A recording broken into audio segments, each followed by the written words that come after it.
Tony Robbins again. Listen, people ask me all the time, if you really want to get lasting change, real results that stick around, what do you got to do? What are the most important things you've learned, Tony, in that area? And I tell people the most common thing people talk about is how they want to make a change in their life. But everybody wants a change, but nobody wants to work out. Everybody wants muscle, but nobody wants to train. See, one of the challenges that we have in our lives is we don't realize that the process of training ourselves, the process of conditioning ourselves actually feels incredible once you get that initial momentum. But most people don't. Why? Why do so many people say, well, I lost 100 pounds, the same 10 pounds 10 times, or they'll tell me, I'm on my 4th day without a cigarette, man, I'm doing really good. If you're counting the days, it's not lasting change. You're just counting the days you can tell people how long you lasted. If you want lasting change, you've got to give up this idea of trying something. You got to decide you're going to commit to mastery, but you also really need to get yourself involved in what I call immersion coaching. Immersion coaching is as old as humanity. How have we passed on mastery of anything? Finances, crafts, ideas, business, politics. Usually you went to live with somebody, you went to work for somebody, you became an apprentice. And maybe decades or years or decades of your life, you'd commit time to be around that person day and night so you could see and feel all the little distinctions that make them so masterful at what they do. Today, people have no patience. We all want it right now, and people don't only not commit to mastery, but they rarely even find a real mentor or coach. They think they have all the answers, they try a few things, if it doesn't work, they run to something else. If you want a great jump in the quality of your life, an extraordinary jump in the quality of your life, you got to set yourself up to win. You got to set yourself up with a process that allows you to consistently grow, consistently enjoy your life, and consistently produce the results that you're really after. And I don't care what area of life you want to change, coaching is one of the most valuable tools in the world. Mentoring is the art of teaching a select individual to replicate the mentor's success. It's more than coaching and consulting because it's based on a long-term relationship. What kind of relationship? Long-term. A mentor is a compensated individual who shares his or her personal experience, success, and failures, teaches specific knowledge, consulting, as well as motivates his mentee, coaching. So it's a combination of both. So there are very few good consultants, there are few good coaches, and I would say there are even fewer good mentors. I can count them. Or entire business career, out of the thousands and thousands and thousands of people I've met, I can count them probably with one hand. Very frequently we'll ask someone, for instance, what advice would you give to a 30-year-old just getting started in your industry? What is the best advice you would give? And just as important, I think you should ask, what advice should that person ignore? Or what is the worst advice that you hear repeated often in your industry? What is the conventional wisdom that you disagree with? Those type of questions give you a not-to-do list, and it is what you don't do that provides the space for what you can do. Anyone who says, you should do this the way I did it, without any caveats, should be maybe ignored in many cases, but certainly viewed with suspicion. The type of mentors who tend to be the most helpful are those who don't necessarily give you an answer, but they give you a better way of finding that answer. I'm leaving my second job, I want to start my own company, what should I do? And they say, well, I can't tell you what you should do because I don't have enough information, which is a huge credibility point in my mind that they have the awareness to say that. And they said, but if I were in your position, here's how I might think through it. Right? So look for mentors who don't necessarily give you answers, but who walk you through the process of how they might think about making the proper decision given all of your particulars. And I think that's what, in my experience, separates a mediocre or decent mentor from a great mentor. I think that in order to find a mentor and keep a mentor, you first need to be ready for one.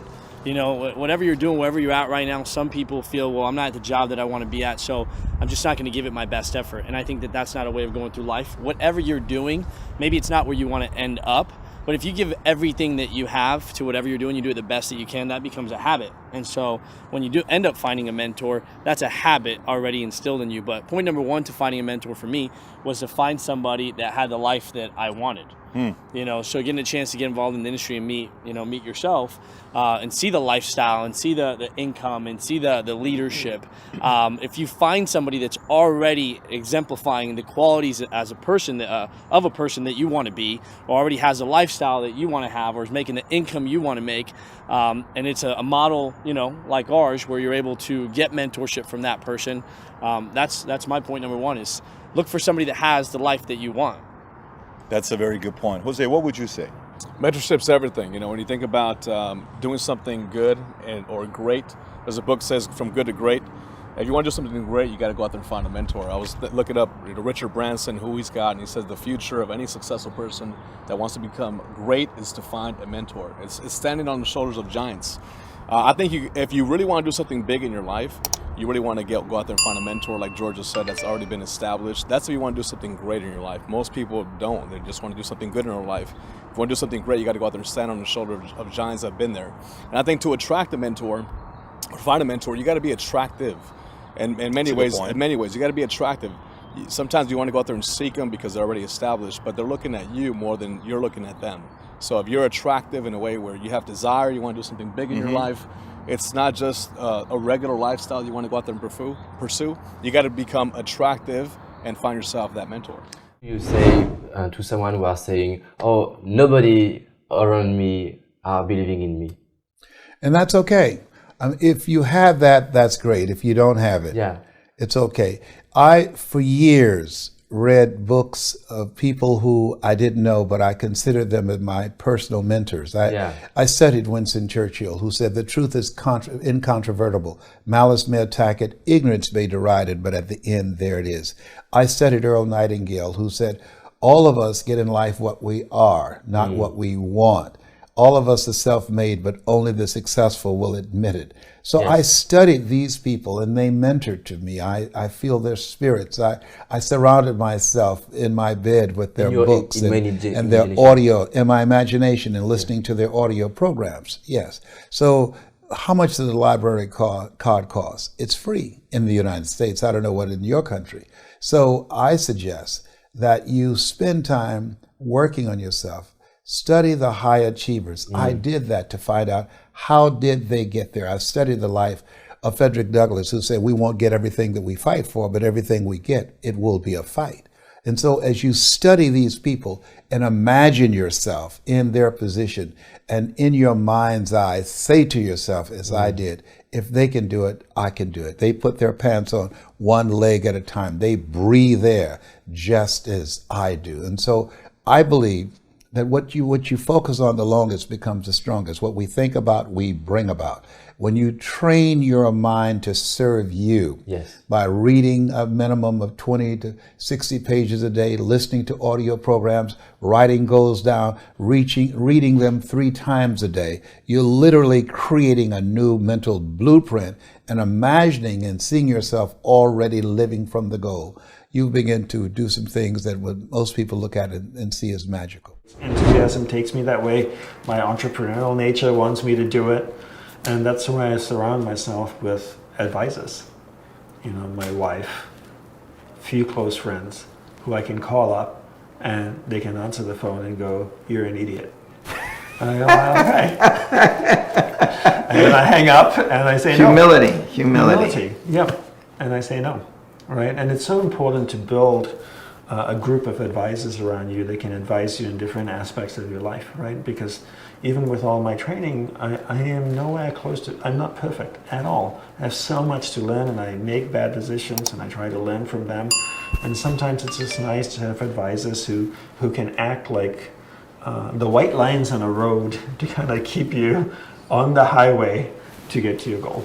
Okay. Right. So I know now, stay narrow and deep. Yep. I know now to patch up any of the holes that are taking out my energy. That are not aligned with your purpose. Opportunities that are unaligned with your purpose, right? Okay. Your vision. Yep. And I know now to get a group of advisors who are going to keep me on the narrow and deep. That you trust inherently. Subscribe and never miss out on the best success tips for your life and business.